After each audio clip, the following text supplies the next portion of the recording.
দেখতে যতটা লোভনীয় লাগছে, খেতে তার থেকেও অনেক গুণ বেশি সুস্বাদু। একদম হোটেল স্টাইলে বিফ চাপ বাড়িতে বানানো। আসসালামু আলাইকুম, লিলির রান্নাঘরে সবাইকে স্বাগত। আসুন তাহলে দেখে নেওয়া যাক একদম হোটেলের মতো বিফ চাপের রেসিপি। আশা করছি রেসিপিটি দেখার পর সকলের অনেক ভালো লাগবে। তো চাপ বানানোর জন্য এখানে আমি 600 গ্রাম মাংস নিয়েছি। আর মাংসটা ঠিক এইভাবে পাতলা পাতলা করে কেটে নিয়েছি, একটু বড় বড় সাইজ করে। আর এখানে আমি চর্বি ছাড়াই মাংস নিয়েছি। আর মাংসের পিসগুলো এভাবে পাতলা পাতলা করে কেটে নেওয়ার পর একটু নোড়া দিয়ে হালকা থেঁতলে নিয়েছি। মাংসের পিসগুলোকে দেখে নিশ্চয়ই বুঝতে পারছেন, আর ঠিক এভাবে নিলে মাংসটা খুব তাড়াতাড়ি সফট হয়ে যায়, অথচ চাপের পিসটা থাকবে একদম গোটা গোটা। এবার একটা বাটির মধ্যে নিয়ে নিচ্ছি 2 চা চামচ চালমগজ, 10 থেকে 15টা নিয়ে নিলাম কাজু বাদাম, আর 1 চা চামচ দিয়ে দিলাম পোস্তদানা। এবার এর মধ্যে অল্প জল দিয়ে দেব, দিয়ে 10 মিনিট মতো এইভাবে ভিজিয়ে রেখে দেব। আর ঠিক এভাবে ভিজিয়ে রাখলে এর পেস্টটা খুব সুন্দরভাবে রেডি হয়। এবার মাংসের মধ্যে দিয়ে দেব স্বাদ মতো লবণ, ঝালের জন্য দিয়ে দেব 1/2 চা চামচ লঙ্কা গুঁড়ো, 1/2 চা চামচ দেব জিরে গুঁড়ো, 1/2 চা চামচ ধনে গুঁড়ো, চা চামচের 3 ভাগের 1 ভাগ দেব গোলমরিচ গুঁড়ো, আর 1/2 চা চামচ দেব বিরিয়ানি মশলা। 1/2 বাটি দিয়ে দেব টক দই। চাপের মধ্যে সুন্দর একটা কালারের জন্য 1/2 চা চামচ দিয়ে দেব কাশ্মীরি লাল মির্চ পাউডার। এবার মিক্সিং জারের মধ্যে দিয়ে দেব কাজু, চালমগজ আর পোস্ত ভিজিয়ে রাখাটা। আর সঙ্গে দিয়ে দেব 1 টুকরো পেঁপে, আর এই পেঁপেটা আমি খোসা সমেত ছোট ছোট করে কেটে নিয়েছি। দিয়ে দেব 2টো কাঁচা লঙ্কা। এবার ঢাকনাটা বন্ধ করে খুব ভালো করে একটা মিহি পেস্ট বানিয়ে নেব। আর পেস্টটা দেখুন ঠিক এভাবে বানিয়ে নিয়েছি। এবার এই পেস্টটাকেও মাংসের মধ্যে ঢেলে দেব। আর এখানে নিয়েছি বড় সাইজের 2টো কুচনো পেঁয়াজ।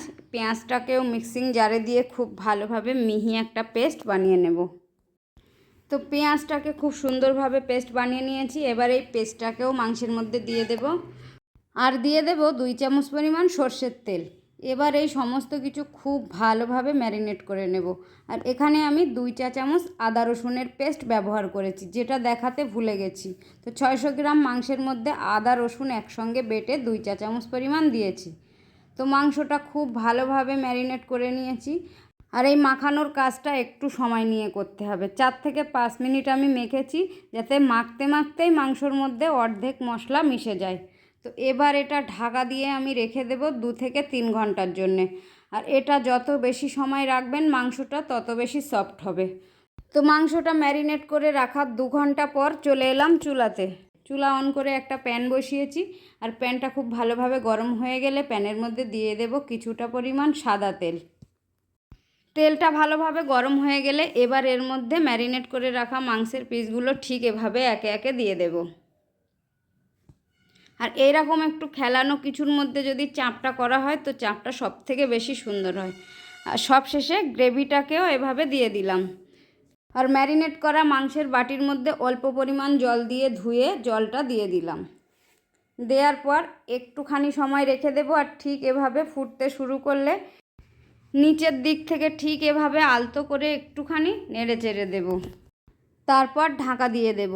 আর গ্যাসের ফ্লেমটাকে অবশ্যই লোতে রাখতে হবে। আর এভাবে 30 থেকে 40 মিনিট রান্না করে নিলেই চাপটা রেডি হয়ে যাবে।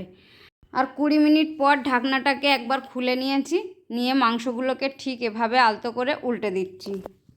আর সমস্ত মাংসের পিসগুলোকে উল্টে দেওয়া হয়ে গেলে আবারও ঢাকা দিয়ে দেব। তো আরও 10 মিনিট রান্না করার পর আবারও ঢাকাটা খুলে নিলাম। এবার এর মধ্যে দিয়ে দেব 2 চা চামচ গোলাপ জল, 2 চা চামচ দেব কেওড়া জল, আর সামান্য দেব মোগলাই মিঠা আতর, আর 3 থেকে 4 ফোঁটা দিয়ে দেব বিরিয়ানি ফ্লেভার। এবার এগুলো দেওয়ার পর আবারও একটু নেড়েচেড়ে মিশিয়ে নেব, নিয়ে ঢাকাটা বন্ধ করে আরও 10 থেকে 15 মিনিট রান্না করে নেব। আর 10 থেকে 15 মিনিট রান্না করে নিলেই চাপটা একবারেই রেডি। দেখুন বন্ধুরা, চাপটা কত সুন্দর দেখতে হয়েছে আর এখন থেকে কতটা লোভনীয় হয়েছে। কি বন্ধুরা, দেখতে হয়েছে তো একদম হোটেলের মতো। আর এইভাবে একবার চাপ বানিয়ে দেখুন, আর হোটেল থেকে দাম দিয়ে কিনে খেতে হবে না, বাড়িতেই একদম হোটেলের মতো চাপ বানিয়ে নিতে পারবেন। আর আমার রেসিপি যদি ভালো লেগে থাকে লাইক কমেন্ট শেয়ার করবেন। আর যে সকল বন্ধুরা ইউটিউব থেকে দেখছেন আমার চ্যানেলটি সাবস্ক্রাইব করার অনুরোধ রইল। আর যে সকল বন্ধুরা ফেসবুক পেজ থেকে দেখছেন পেজটি ফলো করে রাখার অনুরোধ রইল। আর ঠিক এইভাবে চাপ বানিয়ে রুটি, লুচি, পরোটা সব কিছুর সঙ্গেই খেতে পারেন। খেতে কিন্তু অসাধারণ হয়। আর দেখুন পিসগুলো একদম গোটা গোটা বড় বড় আছে, আর মাংসটা কতটা সফট হয়ে গেছে। তো এভাবে অবশ্যই একবার বানিয়ে দেখার রিকোয়েস্ট রইল। তো আজ এখানেই বিদায় নিচ্ছি, আবার দেখা হবে অন্য কোনো রেসিপিতে। আল্লাহ হাফেজ।